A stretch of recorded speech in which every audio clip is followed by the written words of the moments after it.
Est-ce que vous pouvez nous expliquer d'abord ce que c'est que votre projet économique? Parce que jusqu'à présent, être membre de la francophonie, ce n'était pas un avantage comparatif. Ça n'ouvrait droit à aucun privilège entre pays membres du club. C'est tout le problème. La francophonie a connu deux périodes distinctes jusqu'ici. Une première période qui était la francophonie culturelle, axée essentiellement sur la défense de la langue, de ses valeurs. C'est dépassé, ça? Ce n'est pas dépassé, mais ce n'est insuffisant. On voit bien qu'il faut ajouter d'autres piliers à cette première période culturelle. C'est ce qu'a fait d'ailleurs le président Diouf en développant au cours de ces dernières années la francophonie politique. On va en parler. On va revenir sur le bilan de Diouf après. Ensuite, et d'abord, la francophonie économique. Expliquez-nous. La francophonie économique. Qu'est-ce que vous voulez dire moi, de je plus? pars de l'idée bien simple. Je vous ai entendu parler en montrant la carte de la francophonie.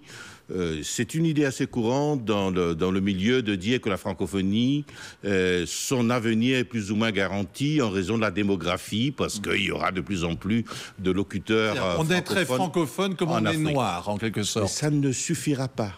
Mon propos est de dire que la démographie seule ne sauvera pas la francophonie.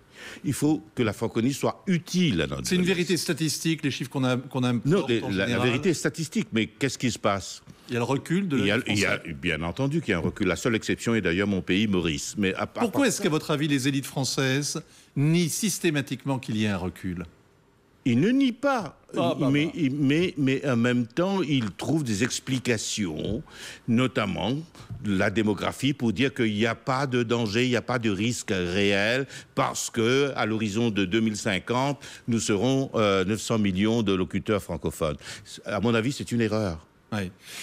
Il faut l'économie. Il faut ajouter ce pilier économique. Il faut que cette francophonie soit utile à notre jeunesse. Il faut que ce soit une valeur ajoutée. Pour répondre à votre question, c'est là que ça nous apportera ce plus qui nous manque et qui fait que si la francophonie... Même à l'heure de la mondialisation, même à l'heure où on abat toutes les frontières, même à l'heure où il y a les Chinois qui font du dumping, la francophonie économique, ça peut marcher. Bien sûr que ça peut marcher.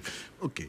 Très bien. Alors on va passer un peu à ce que c'est que la francophonie politique. Et on va regarder ça parce que il y a la question de savoir qui sera le secrétaire général, mais il y a aussi la question de savoir à quoi ça sert tout ça. On va regarder ça avec Magali Barthès.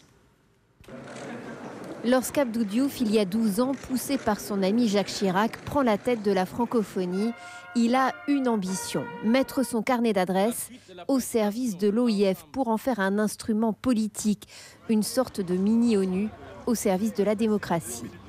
Dans les crises politiques à Madagascar ou en Guinée, il démine le terrain. En Centrafrique, il envoie ses émissaires. En Tunisie ou au Mali, des observateurs de l'OIF surveillent les élections. Des actions officielles et parfois plus officieuses. La réalité vraie, c'est qu'il a toujours été plus ou moins le bras armé de l'influence de la France, en particulier en Afrique. Et c'est certain que les Québécois ou les Belges ont toujours reproché à Abdou Diouf de défendre les intérêts de la France et non pas les intérêts du Français. Y a-t-il des raisons de s'en faire pour le français? Non, si l'on en croit les statistiques. Avec l'explosion démographique en Afrique, le nombre de francophones devrait passer de 220 millions aujourd'hui à 750 millions au moins d'ici 2050. Faux, affirme le député socialiste Pouria Mirchahi. Il est l'auteur d'un rapport sur la francophonie. C'est même un raisonnement très dangereux, parce que si les 700 millions d'Africains qui vont naître d'ici 2050 n'ont pas accès à l'éducation, c'est la francophonie qui disparaît des radars. Donc, encore une fois, il faut recentrer le projet francophone sur la langue. Plutôt que de l'investir dans des opérations paradiplomatiques ou diplomatiques, il faudrait peut-être investir massivement cet argent-là dans l'éducation. Exemple le Niger. Dans ce pays qui a l'un des plus forts taux de natalité du continent, il manque des écoles. À la place s'ouvrent des madrassas, des écoles coraniques qui assurent l'éducation des enfants. Au Sénégal, les débats à l'Assemblée nationale se tiennent maintenant en Wolof. Certains nouveaux députés, en particulier les femmes, ne maîtrisent pas assez bien le français. Le risque de déclin est réel. Les chercheurs s'alarment du désintérêt des élites françaises pour la francophonie.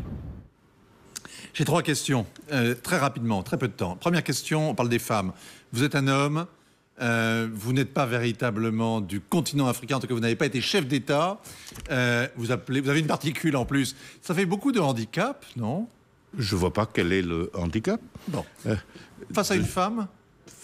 Bien sûr, c'est la seule chose où je ne perds rien, mais je suis un homme qui a beaucoup travaillé avec les femmes, qui a beaucoup aidé les femmes, notamment dans les entreprises que j'ai dirigées où la parité existait.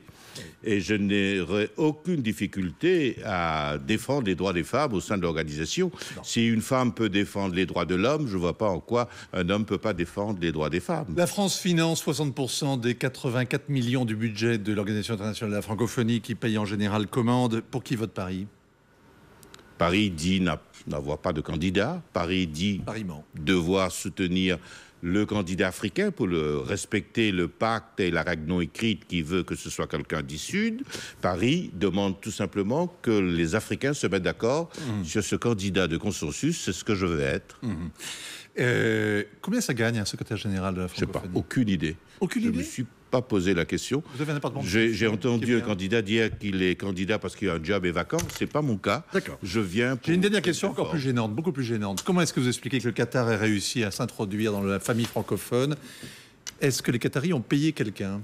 Je ne me l'explique pas. Ils ne payent même pas la contribution. Est-ce que vous pensez les mettre à la porte si demain vous êtes secrétaire général? Je pense qu'il y a une nécessité d'une rationalisation. On ne peut pas être francophone juste en le déclarant. Jean-Claude Lestrac, merci beaucoup d'être venu. C'est moi qui vous remercie. Ainsi va le monde. L'info continue sur la chaîne Info. Ainsi va le monde est disponible en vidéo à la demande chez certains opérateurs.